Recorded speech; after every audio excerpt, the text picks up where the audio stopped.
Bonjour, je suis le docteur Jean-Jacques Dutch et je viens vous présenter sur cette vidéo la Cross Intersection Technique, technique que j'ai mise au point pour utiliser des fils crantés ou des fils à cône. Cette technique, je l'utilise parce que j'étais pas satisfait des techniques classiques et cette technique m'a été inspirée par ce qu'on faisait avec les fils non résorbables.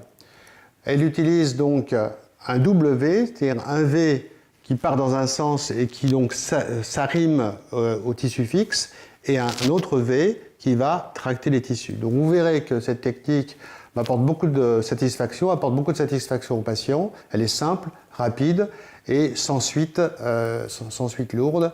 Et le patient peut ressortir en bonne forme et peut même aller dîner le soir. Voilà, à la vidéo.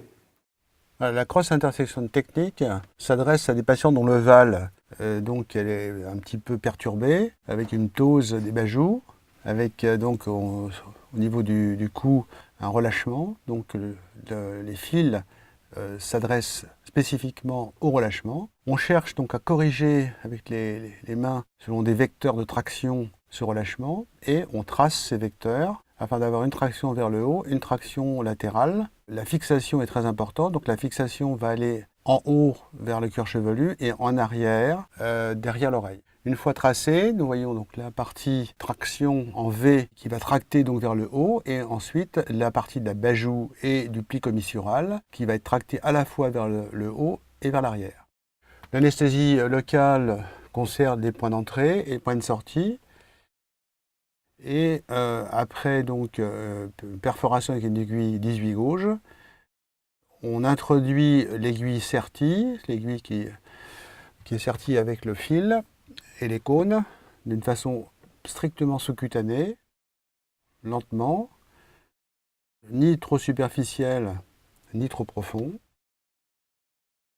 Et on fait ressortir donc l'aiguille et avec des petites tractions, on fait tout doucement passer les cônes. Et pour l'instant, on ne fait que déplacer. Ensuite, on fait passer la deuxième branche du V. La deuxième branche du V qui va donc partir dans la partie un peu plus inférieure. On vérifie qu'on est bien à la même profondeur, une profondeur égale. Et la deuxième branche du V donc est ressortie, mais on fait attention de garder la boucle, que la boucle qui ne contient pas de cône reste donc en surface afin de faire passer donc le deuxième V. Donc nous aurons à la fois un V avec des cônes unidirectionnels dans un sens et des cônes unidirectionnels dans l'autre sens, ce qui réalise en fait des cônes bidirectionnels mais en V et en intersection. Donc après une petite anesthésie locale de la zone du cuir chevelu, afin de passer strictement sous-cutané sans blessure vasculaire. Donc on fait glisser donc le fil. Voilà le premier V. On fait ensuite rentrer la boucle et on va passer la deuxième branche du V, cette partie de fixation, qui va remonter dans le cuir chevelu, toujours après anesthésie locale, infiltration, afin d'éviter donc toute blessure. Une fois que les deux embranchements des deux V sont bien pénétrés à l'intérieur de l'orifice, eh bien, on peut couper donc les aiguilles, laisser les fils en place pour l'instant, et on procède à la partie basse, avec donc un petit orifice percé avec l'aiguille 18 gauge, et un petit décollement des tissus, et ensuite là, on va faire le contraire, que j'estime que finalement c'est plus facile et c'est mieux de commencer par la partie de fixation. Donc ça va être le V de fixation, la partie haute qui va donc remonter vers le cuir chevelu le long de l'oreille, et l'autre branche du V, toujours la partie de fixation, qui elle va partir en rétro-auriculaire, horizontalement, dans le prolongement de la ligne maxillaire. Toujours avec une anesthésie locale à l'entrée et à la sortie, et une petite infiltration le long du trajet dans la région rétro-auriculaire pour passer plus facilement l'aiguille et les cônes sans douleur. Une fois qu'on a gardé donc la petite boucle, on fait passer le deuxième V, celui qui va donc s'occuper de la traction des tissus.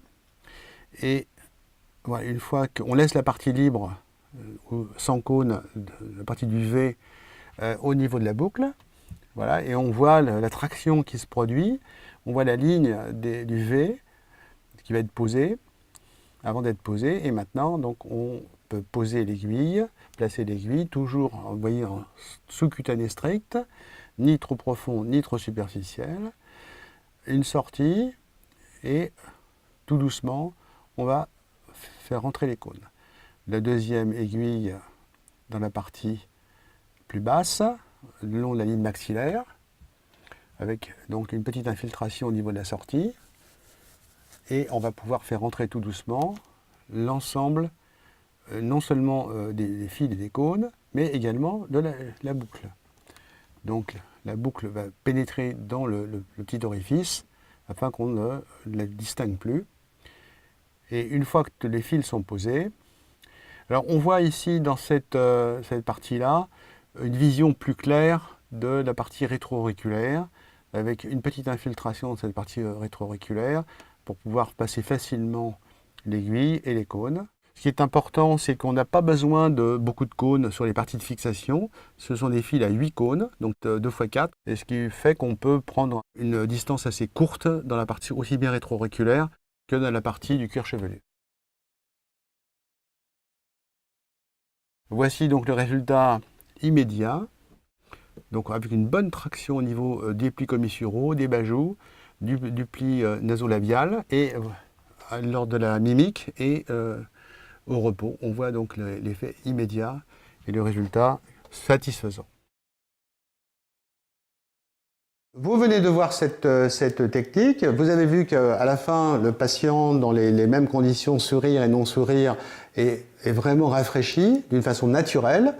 Il n'a pas souffert, il n'a pas d'effet secondaire, il n'a pas de plis. Il peut repartir même dîner le soir. Ça a été rapide, sans douleur. Et le patient va pouvoir avoir un effet de rafraîchissement qui va durer dans le temps. C'est ça le gros apport. Et en même temps, donc, une facilité d'utilisation. Voilà, je vous remercie pour votre attention.